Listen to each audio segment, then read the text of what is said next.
Hello and welcome back to Abs Talks Ball. And here are 3 things I've learned about Ten Hag ball. Now, before we delve into these 3 things, Ten Hag ball, some people believe it's a myth. Does it actually exist? Did we see it in his first season? Did we see it in his second season? Bit of context for both of those 2 years. Obviously, when he first came to Manchester United, he began by struggling, losing to Brighton 2-1, and then losing to Brentford 4-0. It was just a bad start for Ten Hag. And it felt after that, and he spoke about this at length in previous seasons afterwards, he said, I then abandoned my principles a little bit. We sat in a bit of a shape and we became a counter-attacking team that suited the talents of the squad. In his second season, it was riddled with injuries. We saw him trying to apply some sort of style of football, but went a bit too gung-ho about it. Playing Bruno, Mount and Casemiro all in one midfield seemed like it wasn't going to work. Now, in this season, there isn't a lot of data, so not a lot of conclusions can be written about Ten Hag football. But here are a couple of things that I have analysed by it. And these are these 3 main things. First of all, the press. I have to say, in pre-season, I was really impressed with the way that Manchester United were pressing off the ball. It was aggressive, it was front foot in a 4-2-4 shape, with Mason Mount and Bruno Fernandes being the hearts of this press throughout the pre-season and the Premier League campaign. The Arsenal game in which Højlund scored the early goal really was a really good indication of how Man United want to be pressing the ball. That front 4 will press. It'll be Rashford, Mount and Bruno in the first 2 games of the season. And it'll be Amad Diallo on the right-hand side. And that press will be so aggressive, the wingers will be really tight onto the centre. Else one of the midfielders might even be on a goalkeeper. But it is high-octane and front foot pressing. That's been really an indication that I've seen in the first half of both of these 2 games against Fulham and Brighton. But the issue within lies that. Therein lies the issue, I should say. Man United can play with this press for the first 45 minutes of a game, maybe even a little bit less, but it feels like after that first half is over, the drop-off coming into that second half is crazy. It is so detrimental to the team. It is very tough to deal with physically for this team.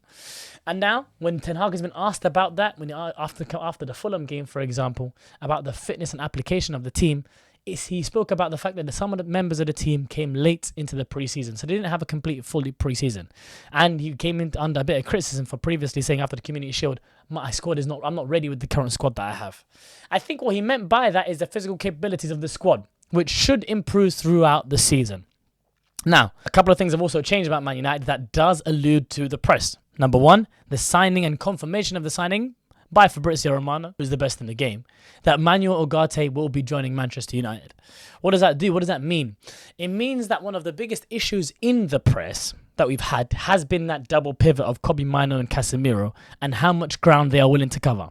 I don't want to get too tactical for you guys, but one thing that I've noticed about Manchester United's press is that if Rashford on the left-hand side or Amad on the right-hand side goes to opposition fullback or opposition centre-half, I should say, the fullback being free sometimes has to be marked by either Casemiro or Kobbie Mainoo. So those 2 will venture out wide to go and engage over there, and that will create a lot of space in the middle of the park. That is still a slight issue within Ten Hag's press. Manuel Ugarte being signed by Manchester United could be a way of us solving that issue. He is someone who is more than adept of being involved in more than one duel within one phase of play. He is someone who can tackle once, follow the ball again, tackle again. A beta version of that would be a bit Sofyan Amrabat, who wasn't the best, most successful with it, but you would see him at times press, engage. If the ball was passed back, he would press again and jump with the press. So that is a very big part of Ten Hag's vision with Manchester United. He wants us to be a very good pressing team. Another thing that leads into that press is the fact that Mason Mount has just been injured. He's had a slight hamstring issue, will have him out for 4 to 5 weeks. I can't stress how important Mason Mount has been to this press. Mason Mount has covered gaps. If there are people who are not running as hard, Mason Mount will be running a little extra yard for the other player. He engages and starts the press and is a trigger. He knows when to start the press and other players follow him. Mason Mount is such a vital part of Ten Hag's way of playing. So we'll have to see how Man United adapt without him. Maybe Xerxes coming in, and then he's going to have to show a lot more pressing capabilities in his game. Number 2, the second thing I've learned about Ten Hag, well, that build-up play. A huge criticism that was angled at Ten Hag last season, and I believe correctly so, is if you want to die by your sword and stay with the way that you're playing football, we then require you to be doing that the whole way through. You can't half-arse it. You can't be half-hearted in the way that you want to do it. Another huge criticism of Ten Hag has been, in last season, he was told that, he was like, why are you not falling on your sword properly? If you really are dying by the sword, your build-up play should really be from the back. Because we saw Andre Onana very, very many times go long. And he was going long to a front line that doesn't really hold the ball very, very well. We had Rashford, Garnacho. These guys aren't really going to hold the ball that well. Even Højlund he's not small by any stretch, but he isn't someone who's really imposing in the air and can really hold the ball up. We didn't have a Dzeko. We didn't have a player like that who, you know, if you go long, they can hold the ball up. I mentioned Dzeko because he played with Onana at Inter Milan, and that was always an out ball for them. We don't have that at Man United. So, a criticism of him, and I believe correctly so, was if you are really going to be playing out the back, do it fully. We saw it for a really good, I believe, 30 minutes against Arsenal at the Emirates. I was at that game. And Onana was really good that day, and we were really persisting with playing out of the back, and we should do. Obviously, there weren't profiles for it. We had Wan-Bissaka and Varane playing, two people who are not great on the ball, right? So we couldn't do it at that point in time. Now Ten Hag has been given Matthias de Ligt, given Mazraoui. Onana's still there. What we have seen in these first two games is an improvement in the build-up play. Onana is a +1 in build-up. We have so many different ways and styles of building up. That's a 3-2, a 2-3, a 4-2, a 4-1, sometimes a single pivot, double pivot, so many different changes. And the positional changes of Diogo Dalot, for example, who might be a right back, a 6 and 8. He's everywhere. We have so many different ways of doing it, but the build-up has improved. We do know how to retain the ball under pressure a bit better. I am seeing that. That is something that definitely has improved and needs to continue improving. One thing we cannot lose out on is that there seems to be, and it links towards the press because it makes sense, and you'll see what I'm saying now. In the second half, our tiredness might increase, but the passing then becomes more direct and more forced. Casemiro being a main part of that is one with probably the biggest at fault for that, one at fault for it the most. When the second half pressing goes down, we don't build up with enough patience.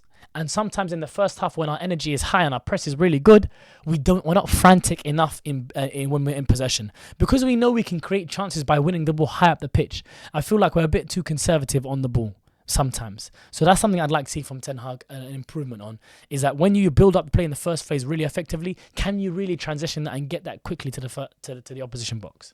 The third thing about Ten Hag ball that I've noticed is the third and final thing that I've noticed about Ten Hag ball, and this is something I've had an issue with, right? Mistakes are going to happen in football. We all know that. Due to the fact that we have made some hugely comical mistakes, the winner for Brighton, for João Pedro, being one that's just a comical mistake, a joke of a mistake, right? That is just something that is impossible to happen. It should never happen as a cardinal sin, right? United fans have then all come onto the different social media platforms on Twitter and Instagram and all this kind of stuff, which you can follow me on all my Instagram and all that good stuff, right? What I see on there so much is Manchester United are the same as last season. Nothing's changed. They're just the same. It's just not the case. It's not fair to say. It's just not. I don't believe that to be true. Like the two things that I've mentioned, the build-up and the press, we're seeing categoric differences. United are being more front foot. They're really committing to this press. A player is stepping out to that fullback. If it's another fullback or if it's the midfielder, our centre-backs are going out wide. They are committing to the press. So that cannot be denied. But there are still going to be mistakes. This is really and truly, this is not to make an excuse for Ten Hag, but he can't not play his style of football this season. We have to be seeing the way that he plays consistently throughout our season. It's not possible for us to have that, not have that anymore.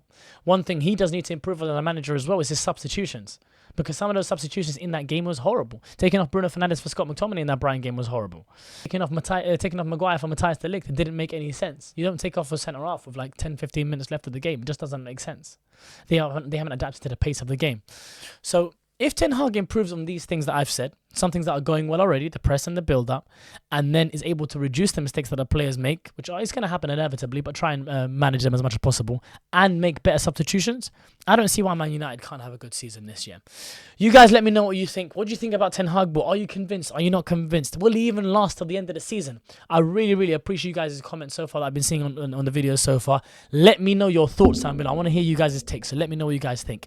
Like, comment, share, subscribe, do all the good stuff, and I'll catch you guys next time. Peace.